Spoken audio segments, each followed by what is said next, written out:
കേതും കൂടിയിട്ട് രാവിലെ സ്റ്റേഷനിലേക്ക് എത്തിയത് ഒരു സ്ഥലം വരെ പോകാനാണ് കേട്ടോ. ഞങ്ങൾ മാത്രമല്ല, ഞങ്ങളുടെ കൂടെ വേറെ ആൾക്കാർ ജോയിൻ ചെയ്യാനുണ്ട് സ്റ്റേഷനിൽ നിന്ന്. ഇത് നമ്മുടെ കണ്ണപുരം റെയിൽവേ സ്റ്റേഷനാണ്. ഞങ്ങളെ വീടിന് തൊട്ടടുത്താണ് കേട്ടോ കണ്ണപുരം റെയിൽവേ സ്റ്റേഷൻ. കണ്ണൂരിനും പയ്യന്നൂരിനും ഇടയിലുള്ള പ്രധാന സ്റ്റേഷനുകളിൽ ഒന്ന് നമ്മുടെ കണ്ണപുരത്ത് തന്നെയാണ്.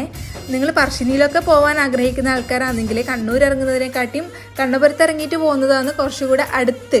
തിരക്കില്ലാണ്ട് നമുക്ക് പോയിട്ട് വരാം. അപ്പോൾ ഞങ്ങളിപ്പം കാസർഗോഡേക്കാണ് കേട്ടോ. ഇതിന് മുന്നേയിലെ വ്ളോഗ് കണ്ടവർക്ക് ഈ ആൾക്കാരെയും ഈ എല്ലാം മുന്നേ പരിചയമുണ്ട്, ഞാൻ കാണിച്ചിട്ടുണ്ട് കേട്ടോ എൻ്റെ വ്ളോഗിൽ.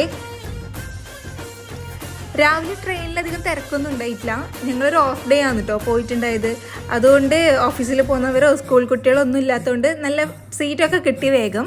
ഞങ്ങൾ കാസർഗോഡ് ഇറങ്ങിയിട്ട് കുറച്ച് ഫ്രൂട്ട്സൊക്കെ വാങ്ങി അവിടുന്ന്. എന്നിട്ടൊരു ഓട്ടോ പിടിച്ചിട്ടാണ് കേട്ടോ സ്വപ്നേച്ചിൻ്റെ വീട്ടിലേക്ക് എത്തിയത്.